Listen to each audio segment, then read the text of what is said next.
অন্যান্য শহরের মতো কিন্তু আমাদের রায়গঞ্জে শুরু হয়ে গেল র্যাপিডো। বুকিং এর মাত্র 5 মিনিটের মধ্যে নাকি পিক আপ করে। আজকে সেটাই দেখবো এটা সত্যি নাকি মিথ্যা। আর এটা কোনো প্রমোশনাল ভিডিও না, এটা জাস্ট এক্সপিরিয়েন্সের বেসে এবং তোমাদের সঠিক ইনফরমেশনের জন্য।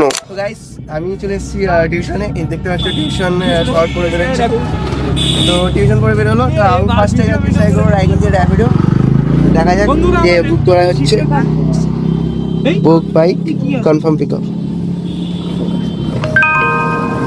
তো দেখতেই পেলে আমি বুক করে নিলাম। আমি বুক করলাম আমার টিউশনের লোকেশন থেকে রায়গঞ্জ বাস স্ট্যান্ড, যার ডিস্টেন্স প্রায় 3 কিলোমিটার। আর বুক করার সাথে সাথে একটা ফোন কল করলো, দাদা কোথায় আছেন। ব্যাস, কল করার ঠিক 5 মিনিটের মধ্যেই এই দাদা তার সুপার স্প্লেন্ডার নিয়ে চলে এলো আমাকে পিক আপ করতে। তারপরেই বাইকে উঠে পড়লাম। আর হ্যাঁ, এই র্যাপিডোর ভাড়া টোটোর তুলনায় একটু বেশি। মানে আমি যে লোকেশন থেকে বুক করলাম সেখান থেকে ভাড়া দেখালো 26 টাকা, কিন্তু আমি আবিরদার প্রোমো কোড ইউজ করেছি, তাই আমার ডিসকাউন্ট দিয়ে ভাড়া পড়েছে 6 টাকা। আর টোটোতে গেলে 10 থেকে 15 টাকা লাগতো। যাই হোক, এক্সপিরিয়েন্সটা ভালোই ছিল। তোমাদের যদি কোনো আর্জেন্ট কাজ থাকে তাহলে বুক করতে পারো, নচেত টোটোতে যাওয়াটাই বেটার আমার মনে হয়। তো আজকে ভিডিওটা এখানে শেষ করছি। দেখা হচ্ছে নেক্সট কোনো ভিডিওতে। ততক্ষণের জন্য বাই বাই, টাটা।